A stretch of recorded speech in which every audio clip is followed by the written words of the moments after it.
Hey, I'm Randy Younger, New York City's go-to film enthusiast. Every week I dive deep into the world of cinema with special guests from the New York City film scene. Whether I'm interviewing industry insiders or comparing the latest releases, there's always something for every movie lover. Join me as I explore the magic of film and discover what makes these movies unforgettable. Hey guys, I'm Randy Younger, and there's another episode of Under the Radar, bringing movies and people together one frame at a time. And with me tonight, I have a wonderful panel of guest critics recording live from LV426. We have Mr. Forrest Bennett. Hello, sir. Hey, Randy. Great to be back. And in a studio, I feel like we're moving on up. Yeah. This is a lovely setup. We're broadcasting from a planet that has been colonized, and there may or may not be some kind of entity lurking around us, so we'll be okay. Some hostile organism. Yes. I think we're going to be okay, Forrest. Brian Smith, welcome back, sir. Thank you very much. This organism has a wonderful defense mechanism. You don't dare kill it. Yes. Yeah, thanks for having me back. It's elegant and it's in its perfection. Exactly. So yes. So we're going to talk about all things Alien. Of course, we have the new film Alien Romulus now out in theaters. And it is basically another tale of a bunch of hapless colonists who venture where they should not venture into, and are basically stalked by xenomorphs, or the aliens. Mm-hmm. This franchise, I just want to give people a little background if you've been living under a rock. Last 45 years. Or that too. In 1979, we had Ridley Scott direct the landmark horror sci-fi film Alien, which started everything off. Obviously, you have Sigourney Weaver at the helm, and a great cast of interesting characters. I think you're dressed as one right now, Brian. I'm honoring Yaphet Kotto as Parker. Yep. Nicely done. Thank you. And since '79, we've had this is the 9th film actually. Romulus is the 9th entry in the Alien franchise, and I don't think I see any signs of stopping. This film, it's not my favorite, but it definitely holds its own. Mm-hmm. It's entertaining, it's violent, it's got great performances from a very young cast. They relied mostly on practical effects, which I loved. And the story is pretty decent. It's a little familiar territory, but I think it works. But Forrest, since it's been a while since you've been on, and I know you're a big Alien fan. Yep. What did you think of Romulus? I mean, it's not touching the first two. No. But and Aliens is my favorite movie of all time. Yes. But I really enjoyed it. Okay. Good. I thought the special effects were really well done. Great production design. I know that Fede Alvarez had recruited a lot of the production design team for the previous movies. Right. As advisors, right? As advisors. Yeah, right. A very great cast, Right. including Kaylee Spaney and Isabella Merced. Yeah. Also, really, special effects were really well done with this. Right. Also, I want to mention a shout out. And also, sorry, but no spoilers, guys. I should have led the show with that. No spoilers for this film. It is still kind of fresh. It's been out just a couple weeks now, but we can spoil the previous 8 films. That's fair game.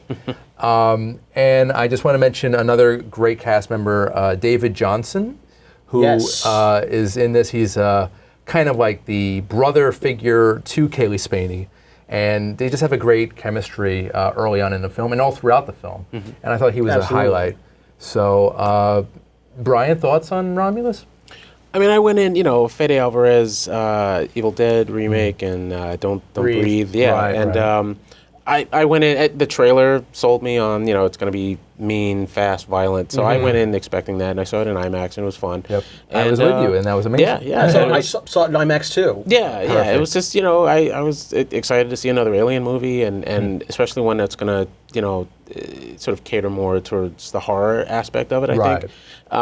It's lean, it's mean. The cast is really good, and it's the practical effects, like you mentioned. I feel like, without giving it away, I feel like it in some ways I felt like it was what Resurrection should have been. It was the movie that Resurrection should have been. Right. In terms of balancing action and horror. So Resurrection was the last one. That was '97, and they didn't do a new one until Prometheus, right? Well, not a solo. Right. You're thinking of Alien vs. Predator, which we're kind of going to leave out tonight because they're not very good. And I don't think I'm alone in thinking that. They're on their own little path. Yeah. Oh, I also wanted to mention that Romulus is actually an interquel, a term I just found out recently. Yes. And it's basically the events of this film take place between the first Alien and Aliens. So it is an interquel. So hashtag that. I heard someone say midquel, but I don't know. Midquel. I say midquel. Yeah. I like interquel better. Even though that sounds like a medic. Even though midquel sounds like an over-the-counter. It does. That's funny.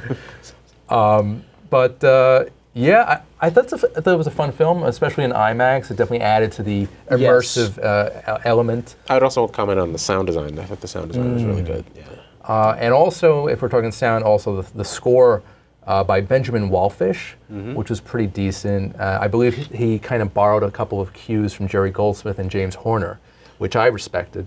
And I was in your car the other night. You were playing a little Alien Resurrection on the car speaker.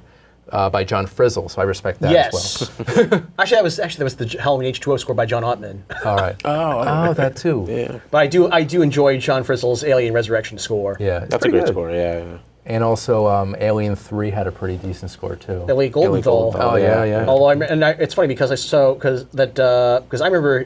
Because a lot of those cues were recycled for Batman Forever, which I saw before Alien 3. So I remember watching Alien 3 and was like, isn't this Batman Forever? That's funny. Didn't they use some scores from James Horner's score or something in Die Hard? I think they used Yes. they didn't use it was a cue. If I recall correctly. Unused cue. It was a resolution in hyperspace, and it was specifically the scene where Alexander Goodenough comes back to life and tries to kill John McClane one last time, but is only shot by Reginald Vell Johnson in this huge heroic moment. that's a great moment. Yeah, it was 2 years Spoilers after. for Die Hard. Yeah, 2 years after Aliens, same studio, so they figured, what the heck, you know? A little trivia there. Yeah, there you go. So, I mean, I liked Romulus. You know, it was entertaining again. It was, It was a lot of fun. It was what it was. You know. Honestly, although I would say I think it might be as far as the summer blockbuster season. This one might be my favorite. Okay. And I look forward to more some more horror in the summer too. Yeah. You know, and it was, and Fede, you know, he moves the camera and there's adrenaline and things going on. So And the set design's fantastic. Yes. It did kind of feel like an extension of Ridley Scott's world. And also James Cameron's. Yeah. Well, yeah. But I think it felt more Scott than Cameron for me. For the most part. Yeah, Right. because But there's definitely more Cameron-esque aspects of it. because Cameron borrowed a lot from Scott for the second movie, and yeah, I'm looking forward to more of this franchise because it kind of surprises you here and there with how good the actors are. You know, sadly though, not all of them survive in the movies, but we get some solid performances without giving anything away. And the aliens are always just interesting creatures. So, Sure. you know, and I think we get more, especially with the practical. I think we get more in this one. They deliver more. You know, Because it's a little disappointing because Prometheus had so much CGI. I was disappointed with those Prometheus and Covenant. To see more practical effects, it was just very refreshing to see. Yes. more visceral. That's what we needed with this film. Definitely body horror. Yeah. Yeah, it was all there. Cool. Yeah. And so, guys, I just want to switch gears a little bit. So the Alien franchise, obviously, we've got 9 films. We've got, action figures and video games and comic books. Forrest, I know Aliens is your all-time favorite. What was your first memory? What was your first exposure to this world? Honestly, the toys. The toys? By Kenner, right? The Kenner action figures. I don't know what they were thinking, advertising, marketing an R-rated movie to kids like 6 years after the movie came out. I was intrigued. Hey, it's the 90s, and they remade every violent action movie under the sun into an action figure line. And I think we came out of it. Cartoons, yeah. That too. That was definitely like an 80s thing. 80s and 90s. Yeah. I think we kind of came out of it, okay, right? Yeah. We're not too emotionally scarred from this. I got into the Alien franchise through Predator, actually, and I was obsessed with Predator as a kid. And then I heard about Aliens. I'm like, okay, I'll check it out too. And I was hooked immediately with that too. It was the Kenner toy line, fantastic, and also the comic book line, the Dark Horse comics. I collected those as growing up, and I still have a good chunk of them. And some of them are even more violent than the movies themselves. I think some of them were better written than some of the later sequels. That's a very good point. Mr. Smith, what was your first exposure to it? Yeah, it's a little hazy. I might be the oldest one on the table here, all but right. No no judgment. Well, in terms of Aliens is my favorite of the series. Mine too. Yeah, same. I saw that with my parent or guardian at 9 in the theater, and it was life changing. Yes. But I remember seeing Ghostbusters, and when Sigourney shows up, my older sisters took me. They were like, "Hey, it's Ripley." I had no idea what they were talking about. And then they would play like Alien on like ABC. Channel 7 on Sunday nights, whatever. So I saw it like glimpses here and there. It might have been Terror in the Isles. You ever see that documentary with Donald Bits and Pleasence? pieces. You've told me about this and one. it's got this whole montage of all these different clips and stuff. So I think it was like I was piecing together all the stuff from Alien, but Aliens was like my real exposure to this world, and what an exposure to it. I mean, it's such a roller coaster ride. So yeah, I sort of worked backwards. I saw Alien, watched Aliens again, saw Alien 3. I don't talk about Alien 3 ever again. It has its moments. I enjoyed the Super Nintendo game that it was I do have adapted that. into. Yeah, I had the Genesis version. I have Genesis that one way, yeah. too. That was one of the better Alien games. Good actually. soundtrack. I would say Alien 3 for spooky. Yeah, good soundtrack on it. For a mediocre sequel where they didn't even have guns. Exactly. It spawned a lot of entertaining video games. Exactly. And they had a lot of guns in that game, actually. That's pretty funny. Yeah, that's the one thing they were And so missing. flamethrower, of course. I would say maybe Grenade launcher. maybe after we get out here, we can go to arcade and play the Alien 3 arcade game. Is it there? Wow, That's a maybe. I still have it. Yeah. I still have it at home. All right, so let's go back. Let's do the timeline. So Alien, obviously classic. Yeah. Game changer for horror films, for science fiction horror films. And a very good score by the late great Jerry Goldsmith. And great performances. Like Yeah. it's very grounded in terms of sci-fi. For the 1979, but it's not. Yeah. It's grounded in a reality that still works today. Like Right. because everything was so. It was like construction. They were like It wasn't just blue collar. It wasn't very polished. It wasn't trying to be like looking forward in the future. It was just of the time, but like anticipating where we would be. It was the set design and the costume design and the acting. Yeah, Right. the acting's fantastic. And the in atmosphere. movie. Right. Yeah. Ridley Scott is great at atmospheres because the next time you would kind of feel this vibe would probably be Blade Runner a couple years later. Yeah. But I want to go back to the characters and how they're kind of just like blue collar, everyday Joes. They're dressed like regular people. That they look like they are from they just shopped at the Gap or whatever.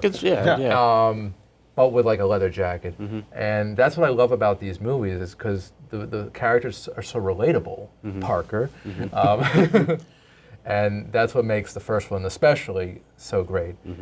Aliens kind of ups the ante. They're also kind of blue collar guys, but they're also soldiers. Well, grunts. they're grunts, but there's a groundedness there's a texture to everything. Like everything is just there. There's a mixture of the CGI and stuff, but it's it's more construction type stuff that is utilized, and it's great. It's just interesting. I think it's also the screenplays that really make it feel real.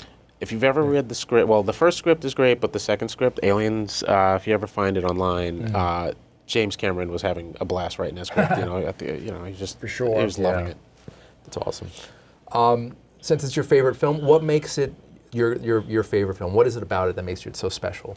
I mean, first of all, I probably saw. I mean, I saw a little bit of the first movie first, but then I remember watching the second movie and just watching it all the way through. I was immediately it was just.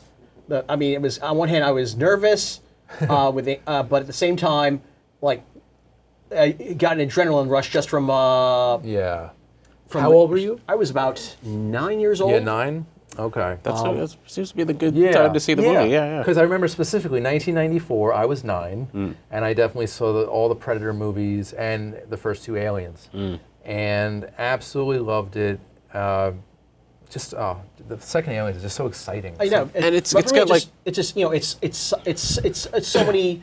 It's a sci-fi movie. It's action, horror, even like some family drama with Ripley and Newt, and also good dose of humor from the Marines. Speaking of the Marines, actually, those who are watching right now, you can check out this wonderful group photo. This was at WinterCon 2 years ago. 2 years ago, me and Forrest were very fortunate enough to meet a chunk of the Colonial Marines. You're better with these names than I. So who do we got from? We've got Rico Ross, who played Frost. Right. Jack Goldstein, who played Vasquez. Michael Biehn, who played Hicks. William Hope, who played Gorman, and then Mark Rolston, who played Drake. Yeah, and that's me and Forrest right in the middle, but sandwiching Michael Biehn right there. Very cool. All very nice people. Yes. Yeah. Really awesome crowd of actors. I don't think I've been more. At the time, I don't think I was more starstruck. Like, oh, really? At the time. Like, I don't give because I been around. We've been around enough, a lot of celebrities, but Yes. I could not be. I was very starstruck. Yeah. Around the Aliens cast. And you shook all their hands. Yes. That was nice of you. And I mentioned I got to meet Vasquez and Drake at Chiller, where I got to meet Yaphet Kotto before he passed away. I was R.I.P. When I saw he was going to be there, I was like, I gotta do something. Told me to just go and cosplay, and it was my highlight. That was Chiller Theater. Chiller Theater, Nice. yeah. And I have yet to go, but Me, same here. I've heard good things. It was such an honor to do that for you. Yeah. That's so good. So Aliens, obviously, it's an amazing film. It's James Cameron at his very best. Got like 20 characters. You know them all. I mean, that's an incredible feat. Even when they don't have dialogue. Exactly. Where's Bowski? Oh, where's Bowski? Crow. Yeah. Who is who is Pharaoh, and who is her Spunkmeyer. The pilots. God darn it. Yeah. Basically, everybody in the movie dies, but they die spectacularly, and it's very epic. Heroically. Yeah, they do. So that's Aliens, and then it took them 6 years to come up with the third film, Alien 3, or Alien Cubed. I don't know why they stylized it that way with the little 3 in the corner, but it's not a great film. It's very bleak and depressing. It's weird. I liked it more as a kid than I do now as an adult. Really interesting. I think maybe it's just because I'm older and you can notice the flaws. Right. Well, coming off of the high of Aliens, that too, and the way they sold it, and the trailers were sold with the score from Aliens, right? And so you were thinking, oh, this is going to be, and it was released in the summer, and they were leading audiences to believe that they're finally going to be on Earth. Or there were a lot of misleading things, and then the movie starts, and you're like, right. Well, you've got Charles Dance, you've got Charles S. Dutton, who steals the show in everything he's in. He was great in Rudy. He was great on Rock, and Ralph Brown, who was Del Preston in Wayne's World 2. Yes. Which I just found out the other day. Me too. I'm sorry, I can't believe I didn't make that connection sooner. That was kind of a mind-blown moment, and I'm happy for that. That was awesome. Plus, also, you could see the making. I mean, even though David Fincher has disowned this movie, but you can see like the early visual, like stylings, the lighting and the camera angles, the colors, cinematography. Yeah, for sure. It's not a terrible movie. It's just like it was marketed wrong. It was very misleading. I agree with you there. I think maybe perhaps if it didn't involve characters that we just saw, we were so emotionally invested. Right, and then to have them just I think if it was just maybe a separate film, if only not involved with Ripley. They brought back Hicks and Newt. I mean, there were some scripts. I mean, because some of these, there were some earlier scripts that brought back Hicks and Newt and Bishop. Okay. They even adapted one of them into a comic book. I might have that one. Do you? I was on an Aliens camp. William Gibson's Alien 3. Oh, good to know. But yeah, Alien 3, mediocre. Strong performances from, actually, most of them are British, except for Charles S. Dutton and Sigourney Weaver. It's strange. But, it had its moment. It was nominated for a bunch of Oscars, too, which is interesting. But visually speaking, I think it's a fantastic film. Yeah. So, all right, next up. Just a downer. We have Alien Resurrection. Resurrection in '97. Which I call the Saturday morning cartoon version of the Aliens. It's fine. I remember begging my parents to take me to see it, but then we never got around. We didn't get around to it, and I had to wait until it came out on video to watch it. Right. And in this one, Ripley is created as a clone. A clone with alien DNA. Yeah. It's got a great cast, but not much else, I must say. It was also Jean-Pierre Jeunet's first and only foray into Hollywood. Okay, interesting. Good score though. Great score, great cast. That was Frizzle and Joss Whedon. Also, Joss Whedon wrote the script. Right. Yeah. I mean, the thing that really wins me over is the cast. You got obviously Weaver, Winona Ryder, Ron Perlman, Dan Hedaya, who's great in everything, Michael Wincott, and Brad Dourif, and J.E. Freeman. And I think it was a hit at the time because I think the news of it was the fact that Sigourney could still open a horror, an alien.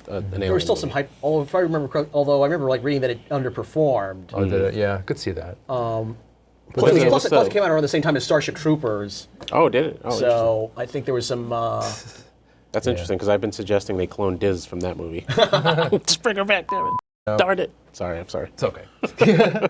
But yeah, not a great one. What's the budget? What's the, Although I remember liking, box office? at the time when I first saw it, I remember liking it. But again, I was 10 years old. You know, it did well. It had a budget of $70 million, and it turned 161 million. Yeah, I remember. It was like Sigourney Weaver. You know, they always mention age, but it was like Sigourney Weaver can still open a movie. It was like, you know.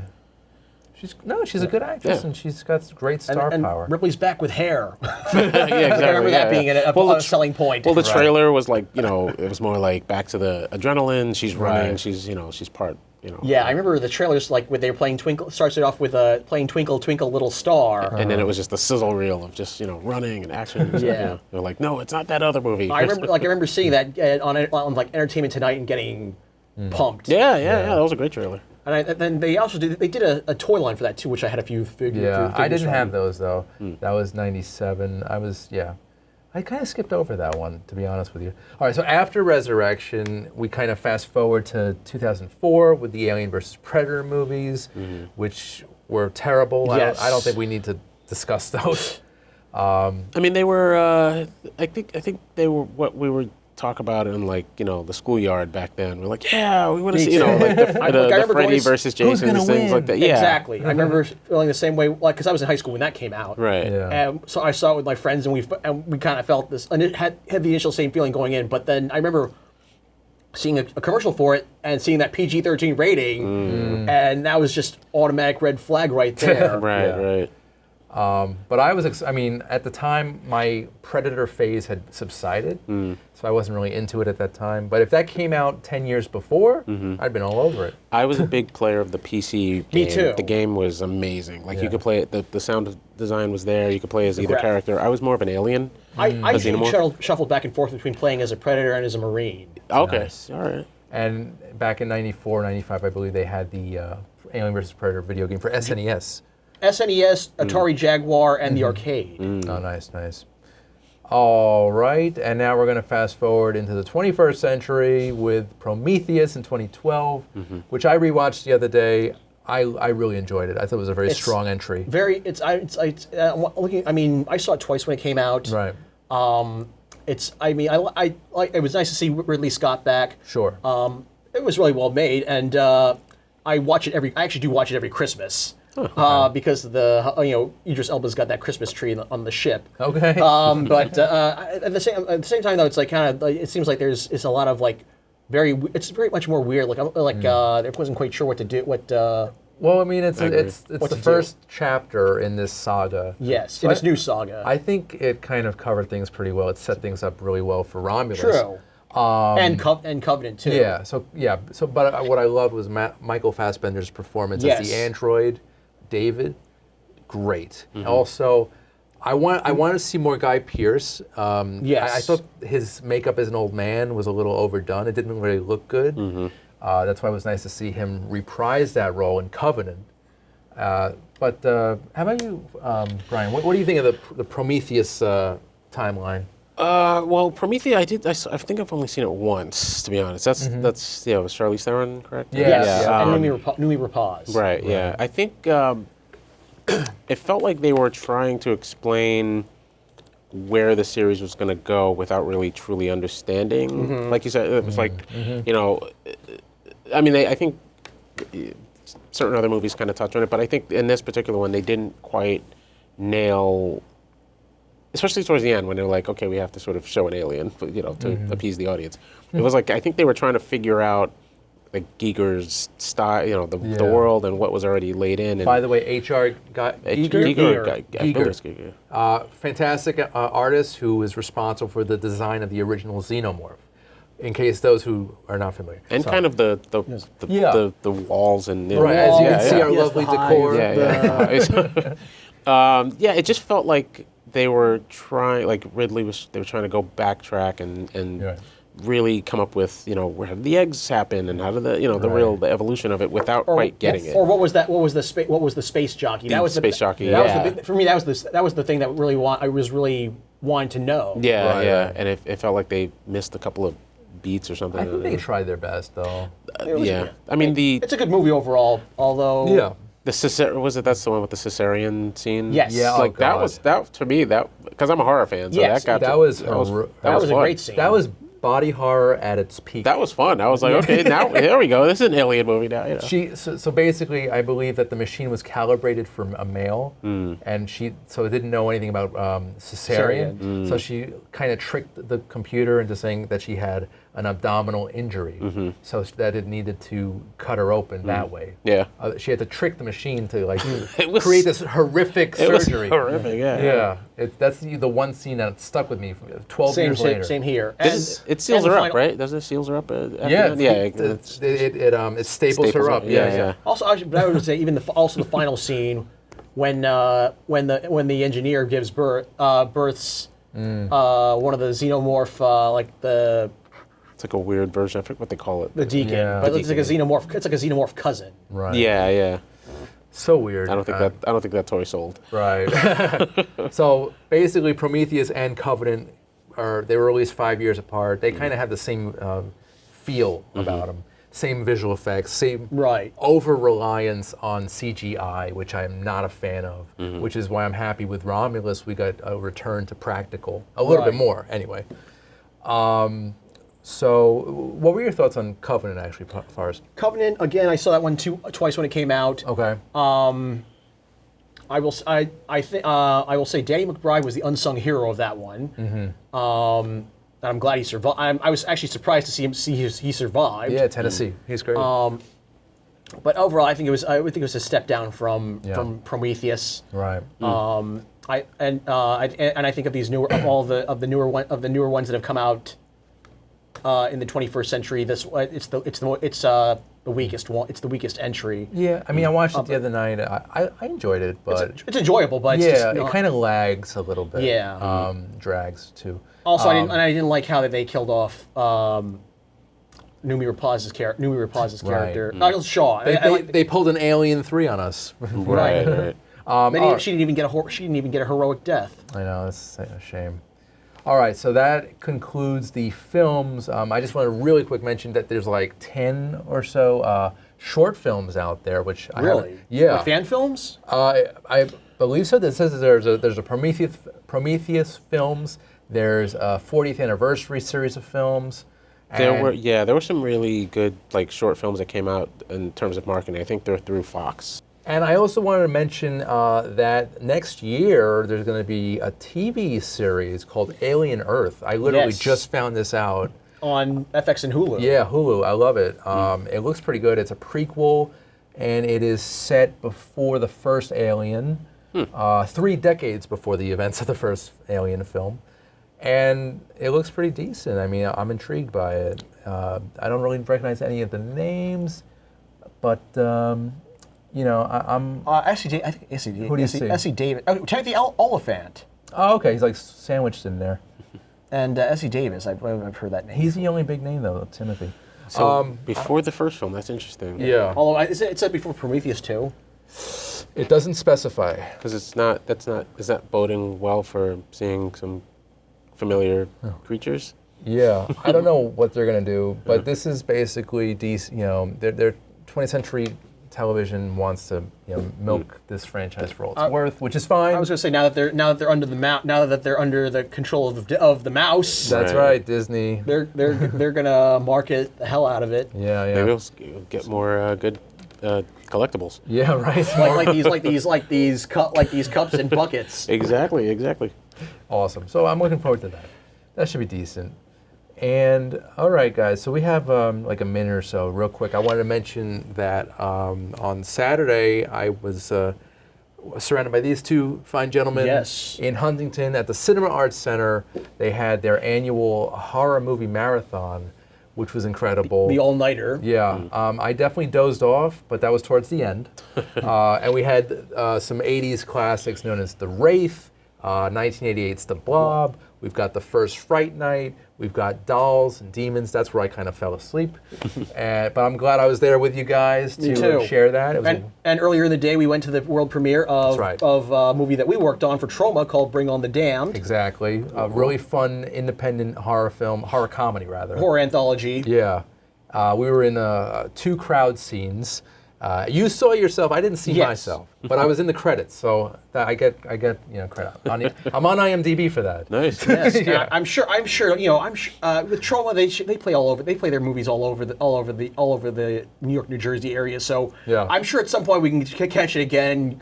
And you can look out for. You can. I don't know if I have the stomach for it. As far as that movie was a little much, but we'll see. We'll see. We'll play Where's Randy? Yeah, I like that. That'll be a new segment on the show. Where's Randy on Under the Radar? So we have some time. I just want to go around. Brian, anything you want to plug tonight? Yeah, I'm a programmer and script competition runner at the New York City Horror Film Festival. I screen films for South by Southwest. I'll be heading to Horror Hound in a month. And yeah, just keeping my hands in the horror world as much as possible. So yeah. Perfect. Thank you so much for that. Yeah. Forrest, plugs for you. I know you always have something going on. Right. I'm active in the also active in the horror community, and actually I also work as a background actor in film and television. You can see me soon in the Peacock series Long Bright River with Amanda Seyfried. Oh. That hasn't come out yet. Right. And then I'm in the new season of Daredevil for Disney Plus. Huh. Which if you don't blink, assuming you don't blink, you might see me on those shows. Right. Baby steps. Very cool. Okay. As for me, you can check out new episodes of Under the Radar on SiriusXM through Slam Radio, and that's every Thursday at 8 p.m. Eastern, 5 p.m. Pacific. Also, the video portion of this podcast will be on Manhattan Neighborhood Network, and that is every Monday at 11 a.m. Eastern, 8 a.m. Pacific. And as always, feel free to subscribe and share to the YouTube channel, Under the Radar. So, gentlemen, thank you so much. Another great episode. And I think we're going to take our ship back to the colony. And yeah, I'm Randy Younger. This has been Under the Radar. We'll see you next time. Take care.